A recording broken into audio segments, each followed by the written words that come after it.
Kubuat suami dan keluarganya terkajut saat makan malam.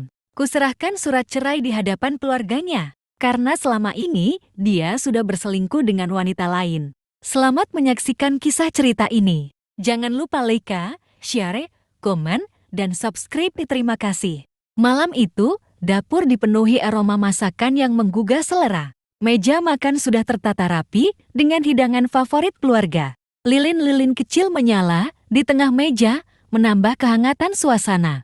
Dari luar, segalanya tampak seperti makan malam keluarga biasa, momen berkumpul, bercengkerama, dan menikmati waktu bersama. Namun, bagi Laras, ini bukan sekadar makan malam.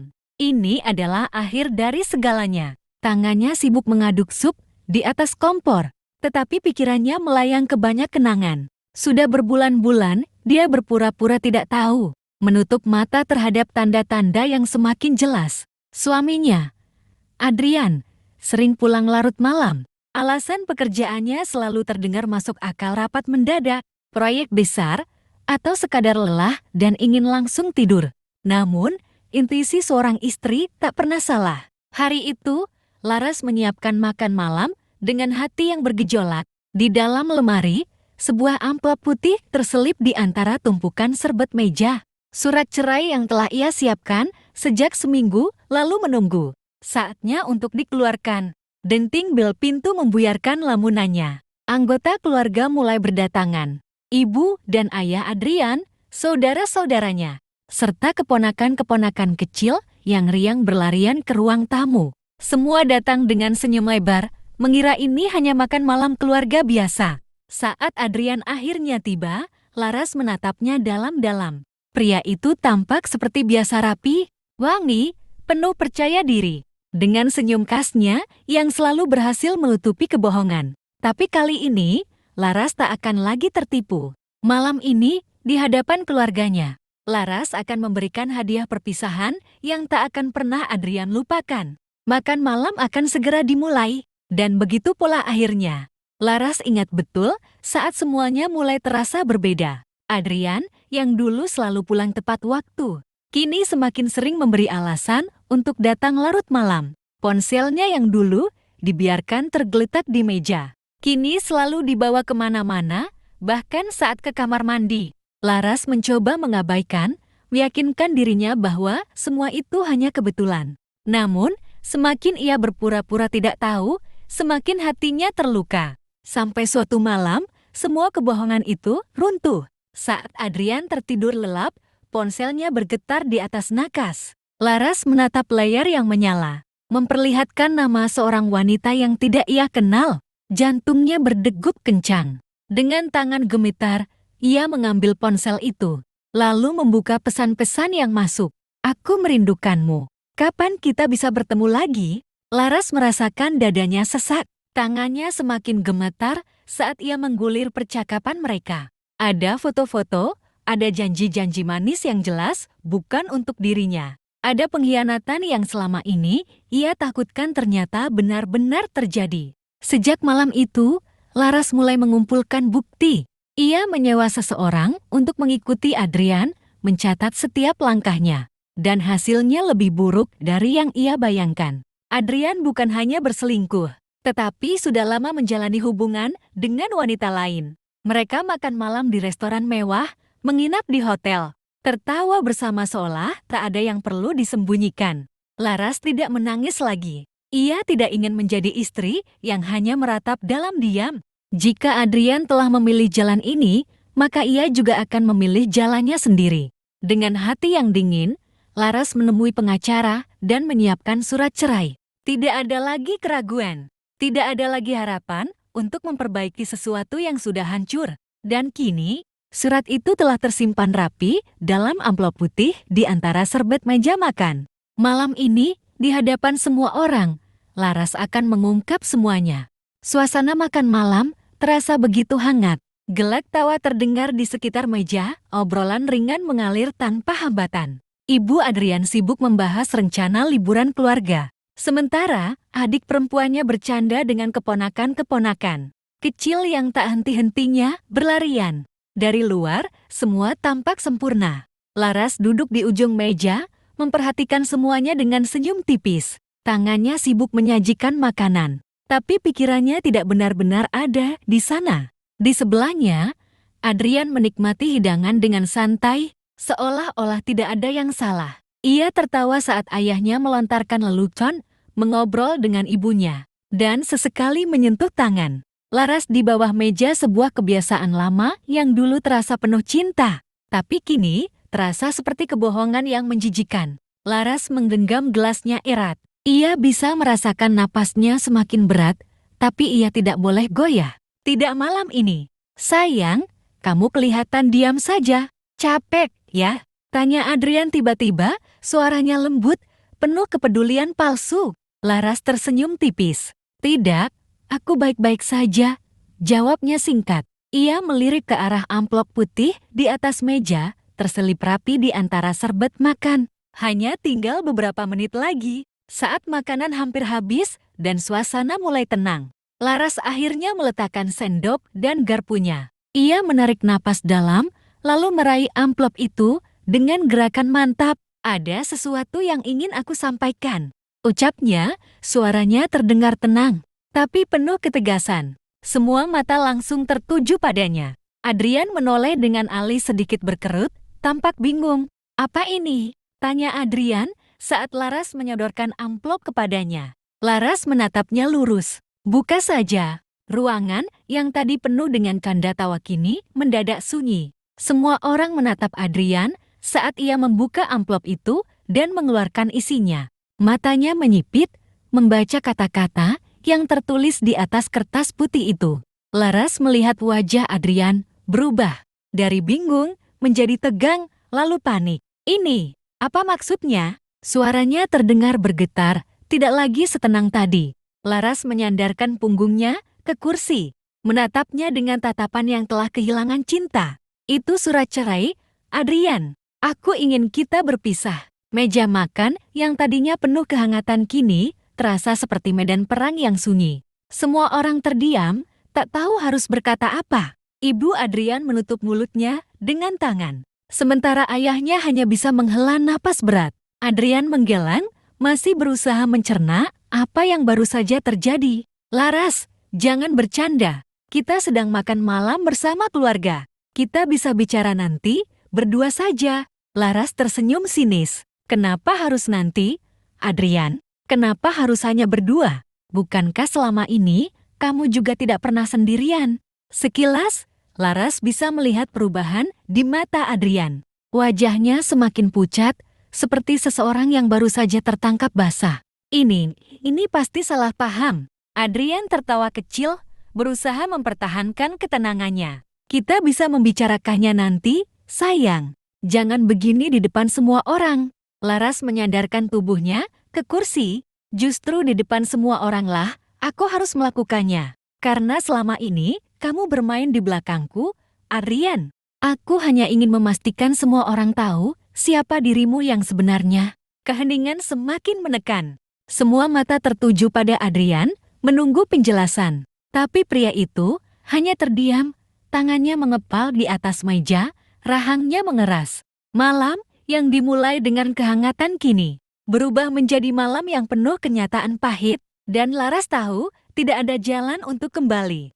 Ruangan yang tadinya penuh gelak tawa kini diselimuti keheningan yang menyesakan. Semua orang masih terpaku pada surat cerai yang kini tergeletak di atas meja. Di antara piring-piring yang belum sepenuhnya kosong, Adrian menatap surat itu dengan wajah tegang. Tangannya masih menggenggam kertas tersebut, seakan berharap kata-kata di dalamnya akan berubah jika ia cukup lama menatapnya. Laras, suaranya bergetar, mencoba meredakan situasi.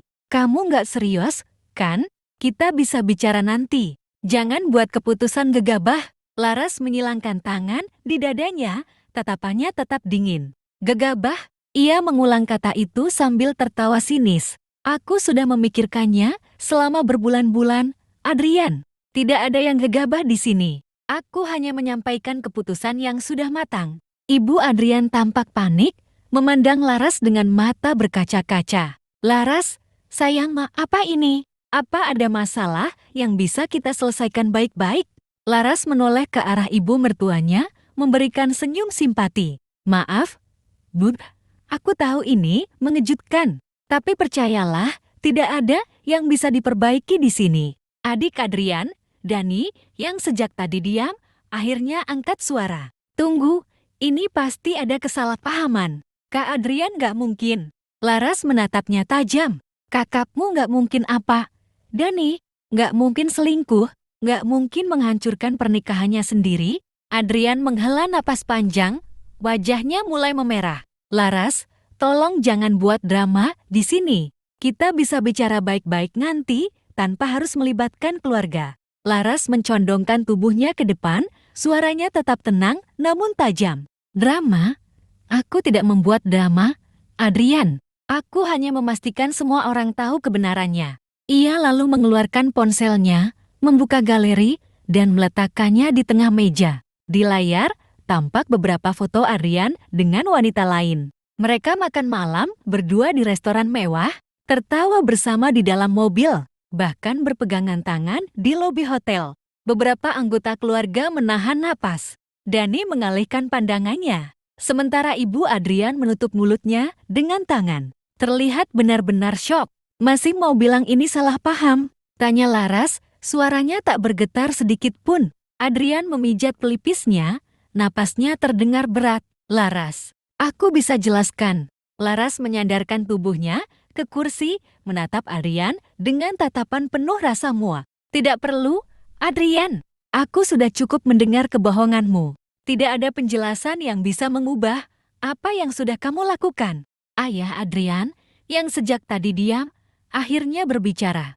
Suaranya terdengar berat dan penuh kekecewaan. Adrian, apa yang sudah kamu lakukan? Adrian terdiam. Ia tampak mencari kata-kata, tapi tak satu pun yang keluar dari mulutnya. Laras menarik napas dalam. Ia sudah mencapai batasnya. Ia berdiri, merapikan dressnya, lalu menatap seluruh keluarga untuk terakhir kalinya. Terima kasih untuk makan malamnya, katanya dengan suara tenang. Tapi aku rasa aku sudah tidak pantas lagi duduk di sini. Sebagai bagian dari keluarga ini, ia lalu berbalik, melangkah meninggalkan meja makan tanpa menoleh ke belakang. Ia tidak ingin melihat ekspresi Adrian lagi, tidak ingin mendengar alasan-alasan kosongnya. Di belakangnya, ia bisa mendengar suara-suara mulai ribut. Ibu Adrian menangis, Dani berusaha menenangkan, dan Adrian mengumpat pelan. Tapi Laras tidak peduli lagi. Ia telah menyelesaikan bagiannya. Kini, saatnya memulai hidup yang baru. Laras melangkah keluar dari ruang makan dengan tenang. Tetapi suara-suara dari belakangnya semakin ribut. Ia bisa mendengar ibu Adrian menangis, Dani berusaha menenangkan. Dan Adrian yang tampak masih mencoba memahami apa yang baru saja terjadi. Laras, tunggu. Suara Adrian akhirnya terdengar lebih lantang. Laras berhenti di depan pintu, tetapi ia tidak berbalik. Apalagi, Adrian. Suaranya datar, tanpa emosi. Adrian berjalan mendekatinya, napasnya masih berat. Ia menatap Laras dengan campuran rasa marah dan putus asa. Kamu gak bisa melakukan ini begitu saja. Kita sudah menikah bertahun-tahun. Apa kamu benar-benar mau mengakhiri semuanya hanya karena satu kesalahan? Laras mengangkat alisnya, lalu berbalik perlahan. Menatap suaminya yang kini terlihat lebih putus asa daripada sebelumnya. Hanya karena satu kesalahan. Laras tertawa kecil, tapi tidak ada kebahagiaan di dalamnya. Kamu bilang ini cuma satu kesalahan? Adrian, aku punya bukti kalau kamu sudah melakukannya berbulan-bulan. Aku bahkan harus menyewa seseorang untuk memastikan kecurigaanku benar. Kamu pikir ini cuma satu kesalahan? Adrian membuka mulutnya, lalu menutupnya lagi. Ia tidak punya jawaban. Tidak ada alasan yang bisa menyelamatkannya dari kenyataan ini. Dani mendekat, wajahnya masih tampak bingung. Kak, mungkin Kak Adrian memang salah, tapi apa nggak bisa dibicarakan baik-baik? Laras menatap Dani dengan dingin. Bicarakan baik-baik, lalu apa? Memaafkannya, berpura-pura tidak terjadi, apa-apa. Aku sudah cukup lama membohongi diriku sendiri. Dani, Ibu Adrian masih terisak di meja makan. Sementara ayah Adrian hanya menggelengkan kepala dengan ekspresi kecewa. Kamu mengecewakan kami, Adrian, katanya pelan. Tetapi nada suaranya begitu berat. Adrian mengusap wajahnya dengan frustasi. Laras, aku tahu aku salah. Aku tahu aku sudah menghancurkan semuanya. Tapi tolong, kasih aku satu kesempatan lagi. Kita bisa bicara, aku bisa berubah. Laras menghela napas. Ada masa di mana ia mungkin akan percaya kata-kata itu, tetapi tidak lagi sekarang.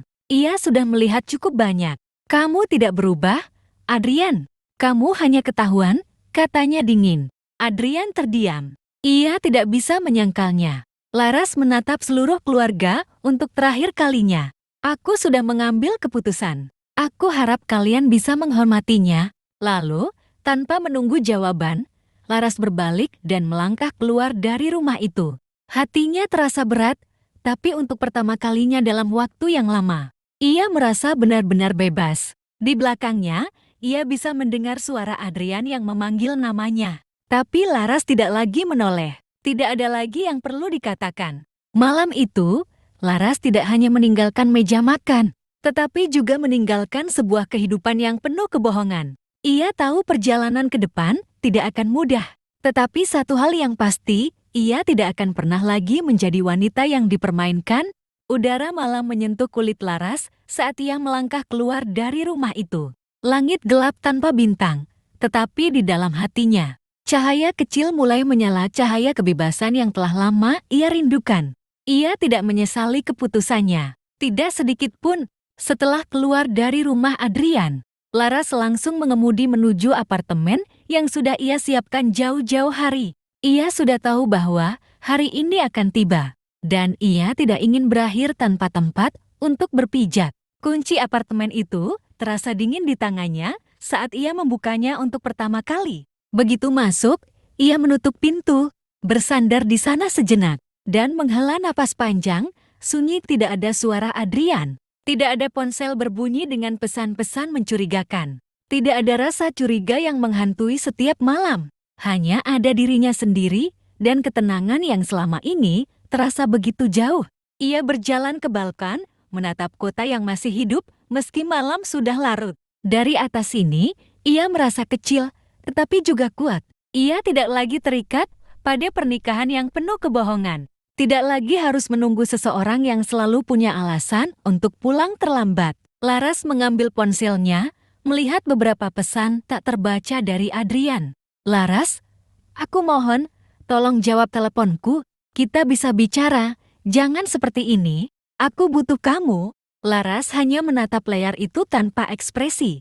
Dulu, mungkin ia akan tergoda untuk memberi Adrian kesempatan. Tetapi kini, tidak ada lagi ruang untuk pria yang telah mengkhianatinya. Ia menghapus pesan-pesan itu tanpa membacanya lebih lanjut, lalu mematikan ponselnya. Malam itu, Laras tidur sendirian di tempat tidur barunya. Di apartemen yang kecil, tetapi penuh ketenangan. Tidak ada pelukan yang dingin. Tidak ada kebohongan yang harus ia telan mentah-mentah. Dan untuk pertama kalinya dalam waktu yang lama, ia tidur dengan damai. Beberapa bulan berlalu. Laras tidak menoleh ke belakang. Ia mengurus perceraiannya dengan mantap, menutup lembaran lama tanpa keraguan. Adrian masih mencoba menghubunginya, tetapi Laras tidak pernah merespons. Ia tahu, jika ia membuka sedikit saja celah, pria itu akan kembali dengan janji-janji kosongnya. Sekarang, ia telah menemukan dirinya kembali. Ia kembali bekerja dengan semangat baru, menghabiskan waktu dengan teman-temannya yang selama ini ia abaikan karena pernikahannya. Ia mulai melakukan hal-hal yang dulu ia sukai, membaca di kafe favoritnya, bepergian ke tempat-tempat yang selalu ia impikan. Dan yang paling penting, ia mulai mencintai dirinya sendiri lagi. Pada akhirnya, Laras sadar bahwa kehilangan Adrian bukanlah akhir dari segalanya. Justru, itu adalah awal dari hidup yang lebih baik. Di suatu sore, saat ia duduk di sebuah kafe, menikmati kopi dengan tenang, ia tersenyum. Ia tidak lagi melihat dirinya sebagai wanita yang dikhianati. Ia melihat dirinya sebagai wanita yang berani memilih kebahagiaannya sendiri. Dan itu adalah kemenangan yang tidak bisa direbut oleh siapapun.